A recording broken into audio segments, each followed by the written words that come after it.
таких продуктов на маркетплейсах очень много, и реально многие продукты опасные. Не то чтобы даже неэффективные, они реально опасные. Мы научили нашего конкурента работать с докторами, они стали нашими дистрибьюторами продукции в нескольких регионах. Вот. И вот так вот получилось из конкурента сделать своего партнера. Стоит план за месяц сделать 100 миллионов охвата.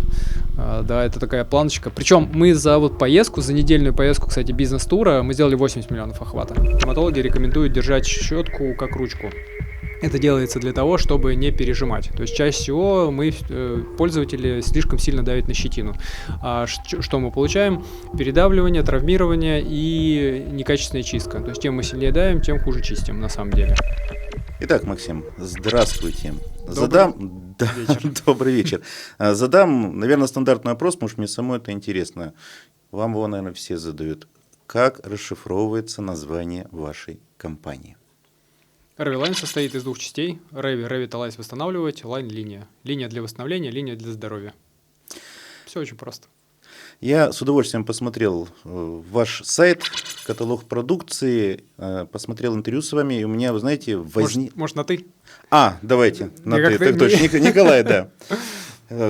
Максим, у меня вот возник, наверное, вопрос, который многие себе либо задают, либо вообще не понимают, что нужно задавать. Вот у нас стоит в кадре великолепная зубная щетка, увеличенная копия одного из твоих продуктов. Да. Скажи, пожалуйста, мне как человеку, который курит и пьет кофе, и регулярно при этом чистит зубы, что такое правильная щетка? Мы когда приходим в магазин, нам предлагают и такие, зубчики сика. Здесь я вижу просто прямые щетинки. Что такое правильная щетка? Как ее выбрать? Нужно сначала понять, во-первых, электрическая или мануальная. Бывает электрическая правильно, бывает мануальная правильно. Раз мы видим копию большую мануальной щетки, то поговорим про нее. В мануальной щетке что важно? Первое – это удобная ручка, понятно, чтобы было удобно держать, потому что существуют две техники основные, которые рекомендуют стоматологи. Это выметающие движения и это такие массирующие движения, не большие такие амплитуда, а именно с маленькой такой, можно сказать, дрожащей рукой, вот такая вот маленькая амплитуда. Это вторая техника чистки. И вот для этих, чтобы правильно использовать, должна определенная удобная ручка быть. И часто еще стоматологи рекомендуют держать щетку как ручку. Это делается для того, чтобы не пережимать. То есть чаще всего пользователи слишком сильно давят на щетину. Что мы получаем? Передавливание, травмирование и некачественная чистка. То есть чем мы сильнее давим, тем хуже чистим на самом деле. Окажется как будто наоборот. Вот. Это что касается ручки. Потом, естественно, щетина. Щетина бывает разная. Она бывает редкая, бывает густая, бывает дешевая, бывает дорогая. Разные виды. Вот. Хорошо, когда в щетке стоит правильная, мягкая или средней жесткости щетина, густая, чтобы это где-то примерно от 5000 щетинок было, и головка была не очень большая и не слишком маленькая. То есть это примерно где-то 2,5-2 сантиметра, это соответствует 2 зубам. То есть будет слишком большая, будет хуже чистить, будет слишком маленькая, тоже, маленькой можно хорошо почистить, но просто долго. Нужно долго, и тут нужна техника. Потому что есть специальная монопучковая щетка, где прямо один пучок, но это прям определенная техника и для гурманов, которые прям могут себя заставить подольше почистить зубы. То есть получается правильная щетка – это правильная ручка и правильная щетина. Сочетание вот этих двух компонентов. Но еще получается это правильный хват. То есть мало иметь правильную щетку, нужно еще и правильно держать. Да. Скажи, пожалуйста, мне не всегда понятно, и, наверное, нашим зрителям не всегда понятно, потому что у нас как бывает, человек пришел, купил щетку и год ей чистит, пока она не рассыпалась. Вот есть какие-то рекомендации от профессионального стоматолога, мы сейчас еще объясним, почему я тебе задаю такие, может быть, странные вопросы. Как часто мне нужно менять щетки вообще? Это, кстати, такой злобный вопрос, потому что, да, все по-разному считают, а у нас, у людей же появилось там, не знаю, и полгода, и год чистят щеткой вообще, до бесконечности, пока щетина вся не вылезет, останется одна пластиковая основа уже там, и щетинки вот так вот в разные стороны не разойдутся, только тогда меняют. На самом деле много критериев для того, чтобы поменять щетку. Вообще стоматологи рекомендуют хотя бы раз в 3 месяца ее менять, раз в 2-3 месяца. Но существуют моменты, когда надо менять ее чаще бывает. Да, допустим, сходили мы на профгигиену к стоматологу, и если даже у нас щетка там, не знаю, ей всего месяц, лучше ее поменять, лучше взять новую щетку, чтобы микрофлора уже будет другая, будет чистая полость рта, и лучше взять новую щетку. После болезни, то есть переболели, потом тоже лучше щетку поменять, даже если прошло меньше времени. Ну, а так стандартно 3 месяца, в принципе, стандартная рекомендация от стоматолога. Мне было интересно, И это, кстати, и перебью, это касается, пока мысль не ушла, это касается зубной щетки мануальной и насадки для электрической щетки, то же самое. То есть это одинаковая рекомендация. вот опять же читал твои рассказы, пояснения по поводу вот электрических щеток, и есть мнение, что они не всегда безопасны. Вот Мгм. Конечно, электрические щетки бывают разные, тем более сейчас эра китайского товара на наших маркетплейсах, которые приходят серым путем, не сертифицированные вообще, не, то есть главное, чтобы продавался и была низкая цена. А у нас все любят покупить подешевле. Вот. И сейчас такие продукты жесткие продают на маркетплейсах просто. Это, ну, к примеру, там есть ультразвуковой скайлер, как вот в стоматологическом кабинете. То есть ультразвук — это металлический такой наконечник, который с помощью ультразвука стоматолог аккуратненько снимает камень.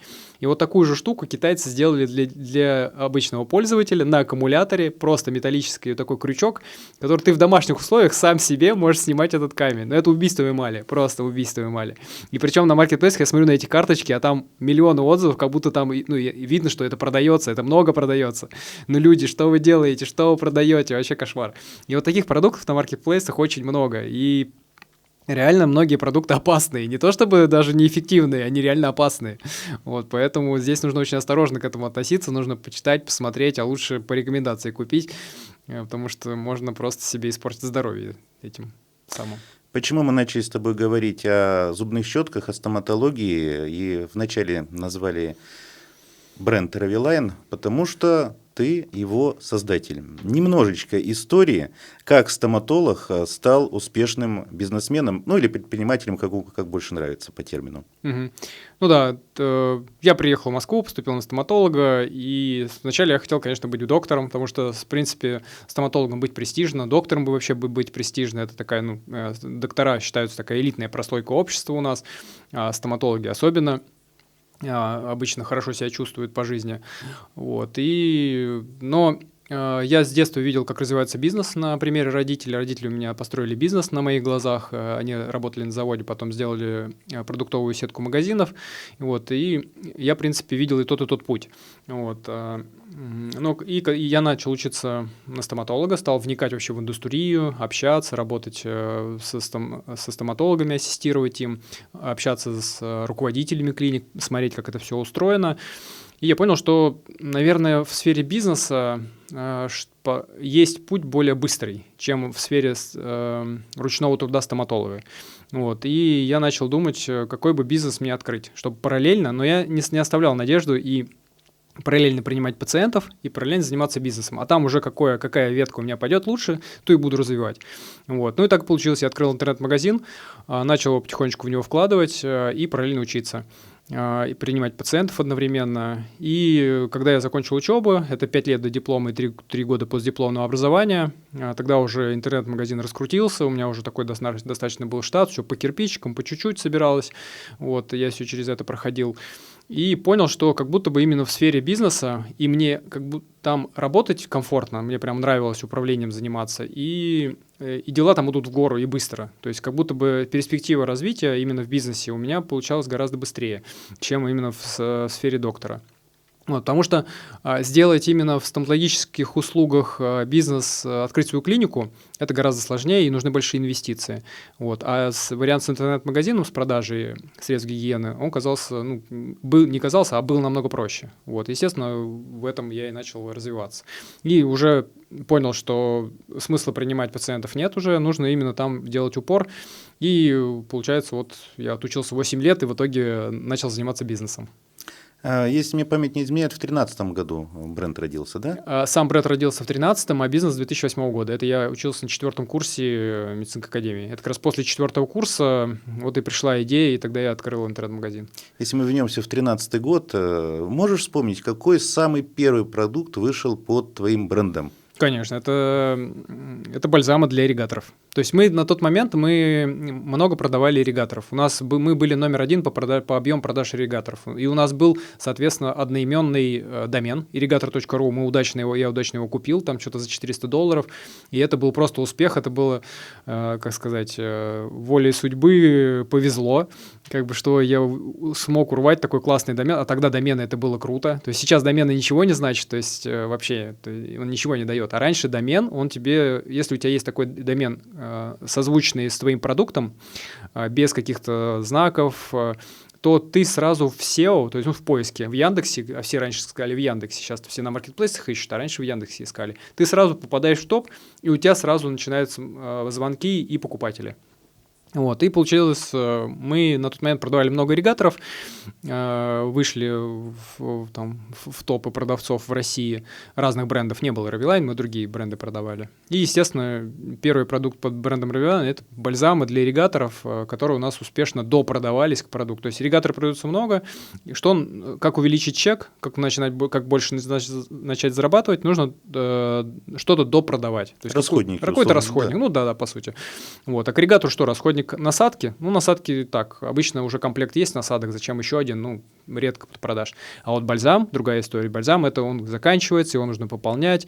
Вот, он улучшает эффект, усиливает. Это реально не воздух, а реально польза. То есть если им пользоваться курсами, его, в принципе, прописывают даже стоматологи сами. Вот, и именно этот продукт начал хорошо у нас уходить. И тогда стало понятно, да, что надо эту историю развивать, увеличивать количество продуктов.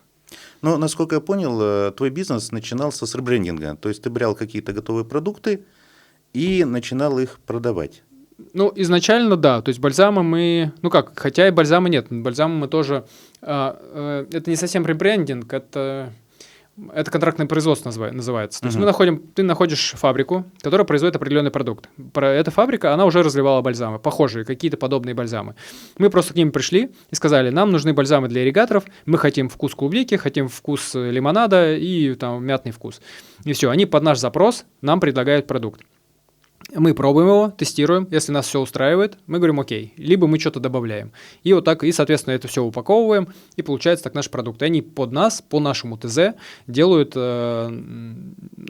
себя на своем производстве наш продукт, который, в принципе, похож на их, но имеет наши индивидуальные особенности. Вот так. А сейчас, в настоящее время, большая часть продукции, насколько понимаю, это уже ваши, грубо говоря, медицинские, условно говоря, инженерные разработки, когда мы говорим о каких-то технических устройствах?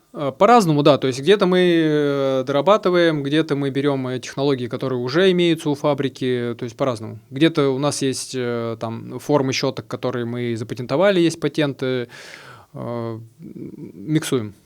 Максим, а как рождаются идеи? Для меня посмотрел несколько с собой интервью, наверное, многим это запала новая ваша зубная паста в виде узнаваемой сгущенки. Сгущенка, да. Вот как эти идеи приходят, и, грубо говоря, от идеи, что называется, до упаковки и уже готового продукта?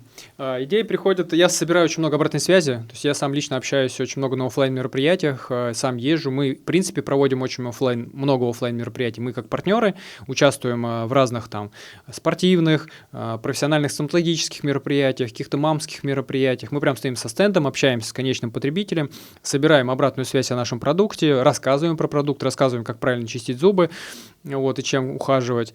И так нам дают очень много обратной связи, дают очень много идей обратных. Плюс я собираю, естественно, идеи от коллег, от сотрудников. В частности, эта сгущенка, это пришла идея от одного из сотрудников, который занимается маркетплейсами. Он сказал, было бы прикольно сделать пасту со вкусом сгущенки. Я говорю, точно, это прикол. То есть я слушаю, я люблю слушать. Я люблю слушать и люблю собирать информацию, а потом эту информацию воплощать в своем продукте. Вот так и появляются. А сколько времени примерно прошло? Бах, идея, и вот она от идеи до создания продукта? Да. В зависимости здесь много факторов. Обычно от 3 месяцев до полугода-года примерно. То есть очень много факторов. То есть дорабатываем, не дорабатываем, насколько много дорабатываем, праздники, не праздники, китайский Новый год, потому что сейчас основные фабрики у нас находятся в Китае, это проблемы с китайским Новым годом, какие-то проблемы на таможне, то есть это куча факторов. От 3 до года. В случае со сгущенкой вы взяли уже какую-то готовую формулу и добавили туда вкусовые эти добавки, или это вообще было с нуля продукт?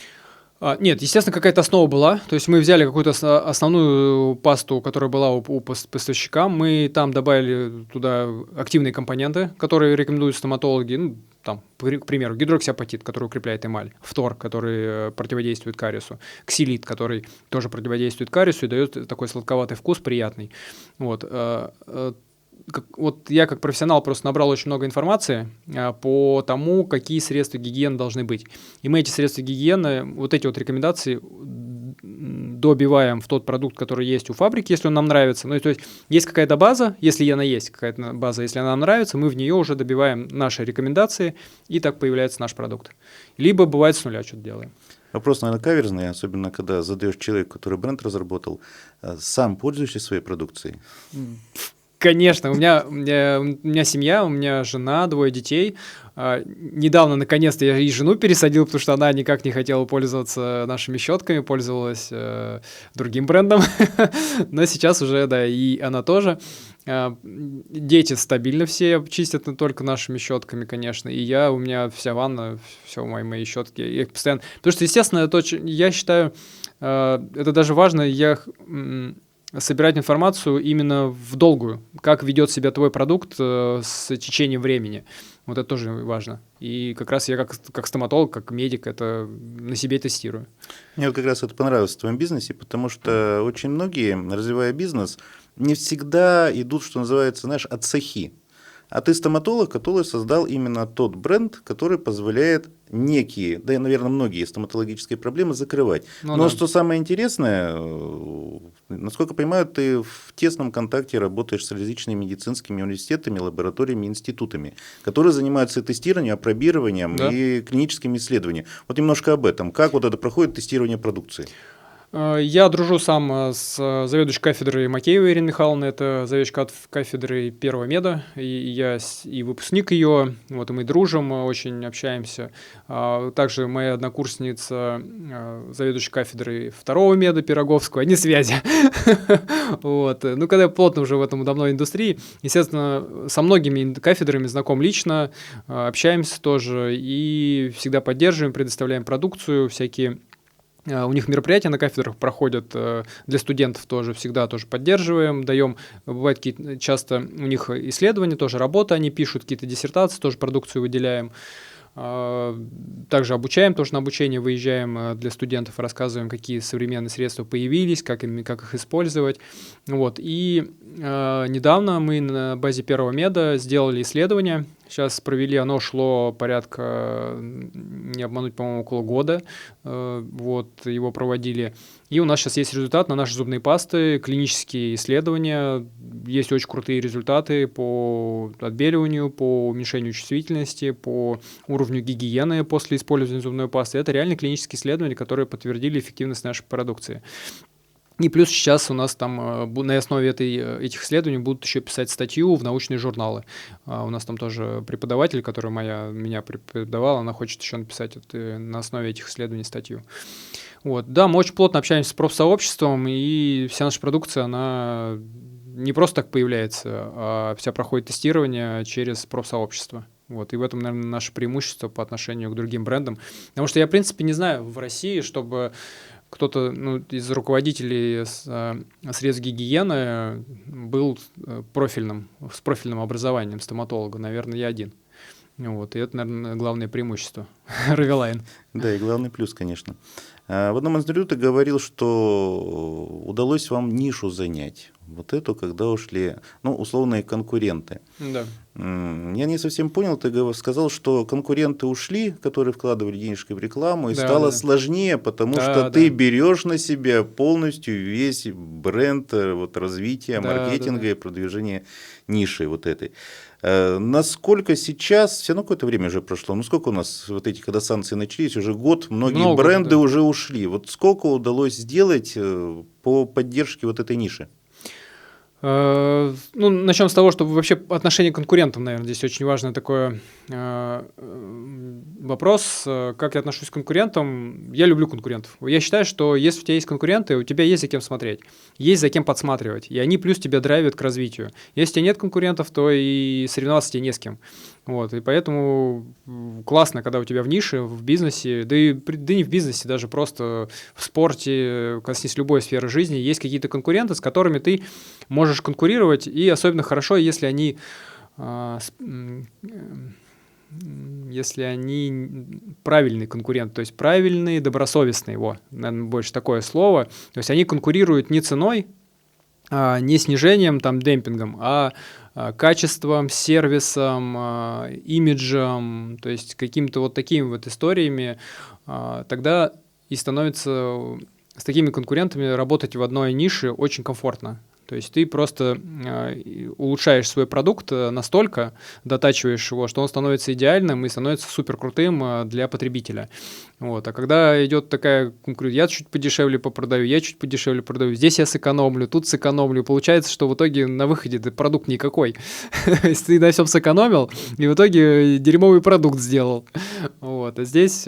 И вот конкурент, получается, драйвит конкуренция, чтобы улучшать свой продукт, улучшать свой сервис. А крупные конкуренты, огромные, которые глобальные, они вкладывают очень много денег в рекламу, они развивают вообще нишу, индустрию развивают.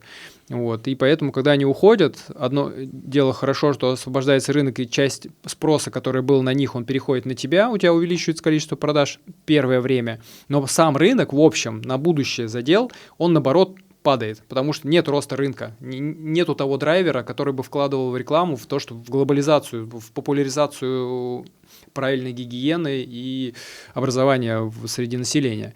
Вот. А маленькие бренды, они не могут себе этого позволить. И ты, получается, когда находишься сверху всех этих брендов, и у тебя конкуренты все твои богатые ушли, приходится тебе самому сделать так, чтобы обучать правильной гигиене, рассказывать, проводить какие-то курсы, ездить по офлайн мероприятиям, сотрудничать с кафедрами, с докторами, стоматологами, с студентами.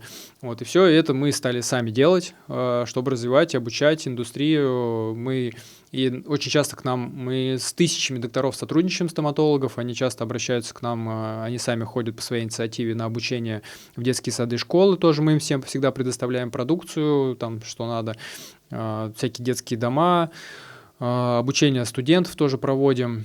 Вот, и тем самым мы теперь. Но на самом деле вот большие бренды, которые якобы ушли, они просто перестали вкладывать рекламу, а на самом деле они остались, они есть. Ну да, на полках-то их мы еще видим, да. Нет, так они продают, им нельзя рекламироваться, нельзя вкладывать рекламу, но продавать можно. И они просто, там, у них есть договоренности определенные с маркетплейсами, крупными игроками, кто их продают, но просто сильно не рекламирует. Вот. Но на самом деле они есть.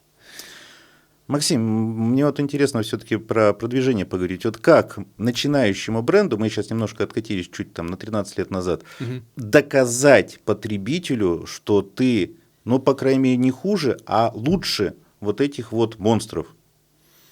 Да, это сложная задачка, и на самом деле в разное время нет универсальной рекомендации для этого. Потому что если сейчас выходить, если бы я выходил с брендом, были бы другие уже инструменты. То есть, 13 лет назад, когда я выходил с брендом, я на самом деле пошел достаточно сложным путем, таким тяжелым. Ну, во-первых, у меня было стечение обстоятельств, то, что мы уже на тот момент хорошо себя зарекомендовали как продавцы средств гигиены. То есть пока в 2013 году только появился бренд, но тогда мы очень много продавали других брендов. У нас уже была, по сути, большая клиентская база, большой был спрос и был сбыт. То есть нам, по сути, просто нужно было добавить туда продукт, чтобы больше начать зарабатывать. Вот. И мы просто создали такой продукт. И, получается, начали его продвигать, чтобы познакомить через профсообщество. То есть я как стоматолог, мне очень комфортно общаться с докторами, я знаю, с какими докторами надо общаться, знаю всех топовых докторов России, на которых все ориентируются, знаком лично. И, естественно, мне легко войти в профсообщество, и, естественно, я этим путем и пошел. Я начал знакомить через выставки стоматологические, через стоматологические мероприятия всех докторов с нашим продуктом. И буквально за год мне это удалось, мы очень плотно поработали, покатались по всей России и познакомили все профсообщество с нашим продуктом. И вот так получилось зарекомендовать сначала через профсообщество, а потом мы уже начали выходить на другие каналы рекламы, когда уже разрослись, получили имидж. Если зайти сейчас практически в любую стоматологию, спросить про Ravelyne, мы там либо будем стоять представлены у них на полках в стоматологиях прямо, либо они точно про нас слышали и знают. Ну, ты как раз подтвердил мои, скажем так, мысли, что бренд зашел в первую очередь через стоматологию, Да. которая знакомила пациентов с правильным Да. продуктом. То есть зубки полечили, почистили, говорят, ребята, вот есть хороший бренд. Да. И через это пошло развитие уже, что называется, понятно, что были вложены средства, понятно, что было раскрутка, но пошло сарафанное радио, когда Да, сами да. люди, посетив стоматолога, Ну да. мы не любим ходить к стоматологам, это Да, страшно, да, да, да. но когда тебя полечили, сказали, а вот это хорошо. Да.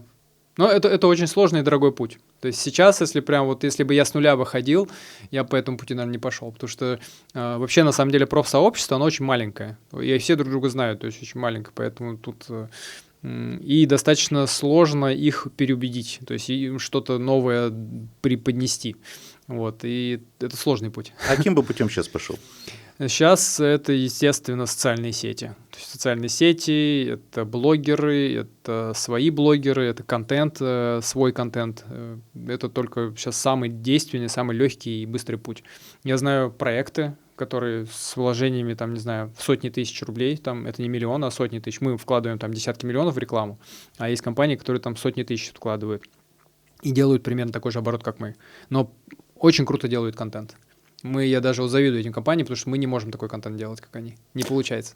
Ну, сейчас, да, действительно проще стало. Ты много раз сказал обучение, образование и прочее. Вот еще лет 10 назад, чтобы просто снять какой-то блог, шортс, там, подкаст, как это называют, Да. это просто показать сразу сотням тысяч людей, это было крайне сложно. Это нужно Да. было и телевизор проплачивать, или еще что-то Да, делать. да, А сейчас мы с тобой поговорили, нас с тобой посмотрели, Да, да. и мы можем с тобой даже рассказать, что такое правильная щетка. Да, сейчас, наверное, стало проще и сложнее. Да. А Да. сложнее почему сейчас, несмотря на то, что у нас доступная вот эта вот благосфера есть? Да, а сложнее тем, что очень много рекламы, очень много продавцов, брендов, которые развивают таким же образом свои бренды, свои продукты. Все трубят во все, что купи наш продукт, купи наш, все хорошие. Вот, и много продавцов стало. И поэтому, естественно, люди уже появилось такое понятие, как баннерная слепота. Люди перестали видеть рекламу, они сейчас ее не видят нигде, то есть не воспринимают. И чтобы прямо что-то вот как-то выделиться среди других брендов, это надо прямо сальто в воздухе сделать, чем мы и занимаемся как раз. То есть постоянно ты должен что-то выдумывать, просто постоянно сидеть, генерить, смотреть рынок, применять, смотреть, как в смежных нишах развиваются и постоянно делать что-то новенькое. Вот ты несколько раз сказал, я на прошлых тоже сюжетах отмечал, бизнес-туры. Насколько бизнесмену нужно общаться? И общаться с конкурентами, чтобы обмениваться мнениями, какими-то тайнами, или, в принципе, находиться в этой сфере, чтобы почерпывать опыт, черпать энергию, как бы это сейчас сказали? С конкурентами, конечно, общаться круто, но конкуренты не делятся никогда информацией. Кстати, про конкурентов интересная история. У нас, когда еще не было бренда Ravelyne, был irrigator.ru, крупный интернет-магазин, крупнейший на тот момент интернет-магазин, был в России, крупнее не было. Появился конкурент, магазин «Доктор Слон». drslon.ru, сейчас он еще более даже известный, чем irrigator.ru, тоже продавал разные средства гигиены. И когда я решил и мы конкурировали с ним, вот два магазина крупных конкурировали друг с другом. Но мне нравился их подход, их экологичный подход к бизнесу. Они не занимались демпингом, они именно как вот правильный бизнес сервисом, качеством продукта, качеством сайта, вот, и с ними было комфортно конкурировать. Вот. И я в один прекрасный момент, когда я задумал сделать бренд Ravelyne, предложил их, денег было мало, то есть и финансы нужны были, инвестиции, я предложил им поучаствовать в закупках Ravelyne.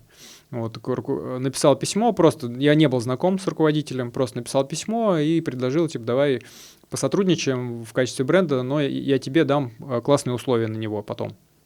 Вот, и он согласился, он поучаствовал в закупке.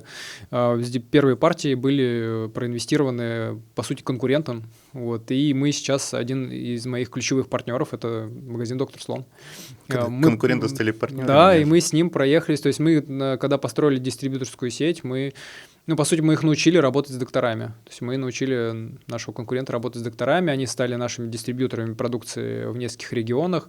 Вот. И вот так вот получилось из конкурента сделать своего партнера. Мы сейчас тоже конкурируем по некоторым позициям, у них тоже появился свой бренд, они тоже развивают некоторые позиции, но мы абсолютно классно общаемся, они также продолжают и закупаться Ravvyline продавать тоже.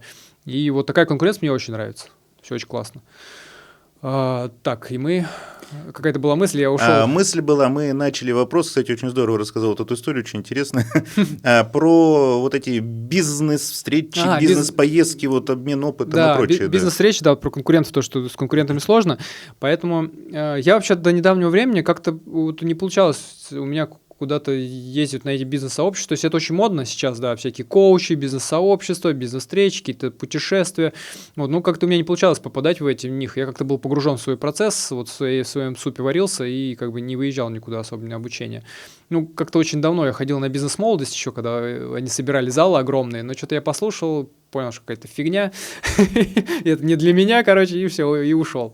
Вот, но недавно меня пригласили. Сейчас последний год меня прямо очень часто начали приглашать как спикера на разные мероприятия, звать. Я уже выступал достаточно много и достаточно большую аудиторию, рассказывал про бизнес.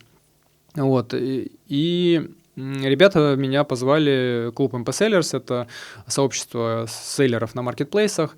Они позвали меня в бизнес-поездку на Бали, где ребята, предприниматели собираются, и они там и отдыхают, разные путешествия, разные красивые локации, и плюс в рамках этого проходят какие-то обучения, обмениваются ребята опытом, и плюс еще форум в рамках этого мероприятия проходит. И там я тоже спикером выступал. Вот я поехал в это мероприятие, и еще я решил, чтобы...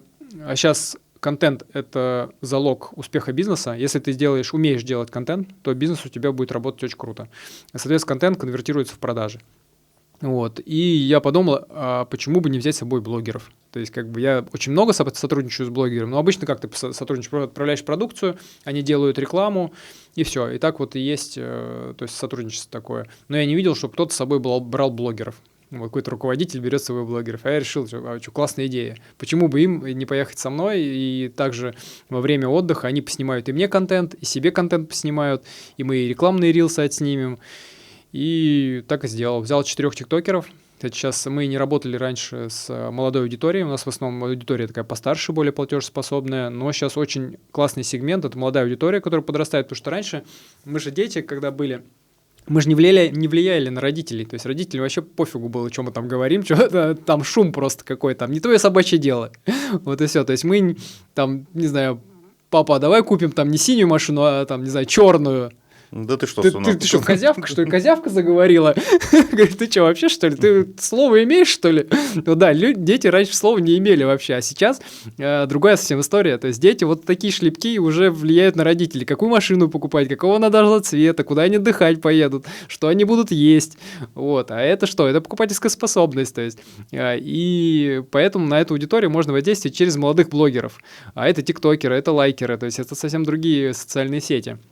Вот, и я вот мы работать с ребятами-тиктокерами, я их взял в свою поездку, мы отсняли очень много крутого контента, эта поездка была очень продуктивной, я там пообщался с многими предпринимателями, прям набрался такого вдохновения, опыта, причем несколько предпринимателей прям были серьезнее, чем я, то есть обороты больше, чем у меня, они крупнее даже, чем бизнес, чем мой. Вот, и было прям очень интересно пообщаться. Все, естественно, смежники, ни у кого не было похожей продукции, как у меня, у всех разная продукция. Вот, и очень продуктивно пообщались, и в течение этой поездки родилась еще идея, были раньше так называемые тикток-дома. Это снимался дом, это или частная, или квартира, и туда приглашали жить несколько блогеров, которые прям специально внутри проекта снимали контент. Вот. Это делали продюсеры для того, чтобы продавать брендам рекламу. Вот. Но потом эта тема как-то схлопнулась, и как-то про нее чуть забыли. А я даже это и пропустил. Вот. А ребята мне про это рассказали, я думаю, классная идея, а почему бы бренду не сделать такой тикток-дом? И мы в итоге сразу в поездке обсуждаем условия комфортные для ребят. Вот, мы в итоге находим быстро квартиру, классная квартира, сняли около Москва-Сити, обустроили ее, там поставили продукцию, наши логотипы повесили, и все, заселили туда ребят. Сейчас 4 человека заехали, и все, они снимают очень круто контент, и у нас сейчас стоит план за месяц сделать 100 миллионов охвата. Да, это такая планочка. Причем мы за вот поездку, за недельную поездку, кстати, бизнес-тура, мы сделали 80 миллионов охвата. И я вот после этого чуть-чуть так... Я, на самом деле, в эту поездку, когда они сказали, типа, мы готовы сделать 80 миллионов охвата, я просто думал, ну да ладно, это какая-то фигня, то есть невозможно такое сделать. Они взяли и сделали. Реально 80 миллионов охвата сделали за неделю. Недельную поездку на Бали. Вот, и я думаю, блин, надо делать TikTok-дом. Ну, а обратную связь по маркетингу отследил, насколько вот это вот вливание... Да, конечно. При мне просто он провел, Влад провел этот эфир в Лайке. В этот эфир он попал, там называется, если эфир попадает в реки, в него заходит очень много людей, там что-то, ну, в эфир зашло что-то порядка 200 тысяч человек, это очень много, это просто капец как много для эфира. Вот, и продажи леденцов улетели в космос на 600%. Сразу в этот день, вот в день эфира он провел 15-минутный эфир, 15 или 20 минут. И при этом просто давали ссылку на твой сайт travelline.ru. Без ссылки. Вообще без ссылки. То есть люди по бренду находили. Он достал просто леденец, там его пососал, как бы, сказал классные вкусные леденцы, что-то такое, и все, даже без ссылки, без всего. Люди сами нашли. Вот это, кстати, дорого стоит, когда ссылку не даешь, а люди, заинтересовавшись, начинают уже тын-тын-тын в поиске что-то делать. Да. Это вообще как уровень космос. То есть такого не бывает. Ну вот реально они сделали такое вот просто с эфира. И мы сейчас это масштабируем, посмотрим, как это получится. Это вот, да, я считаю, эти бизнес-поездки, общаться с предпринимателями очень полезно, очень круто. И всем молодым предпринимателям, наверное, советую это делать, потому что, наверное, не на одном выступлении, вот где вот выступают спикеры на сцене, ты не получишь столько много информации, как от неформального общения или каких-то круглых столов именно с глазу на глаз с предпринимателями. Там уже дается другая информация, и оттуда можно прям реально применить инструменты. Я вот прям себе много применил с этого. Я уже как-то чуть задумался, думаю, может, куда-нибудь в этот какой-нибудь клуб тоже вступить.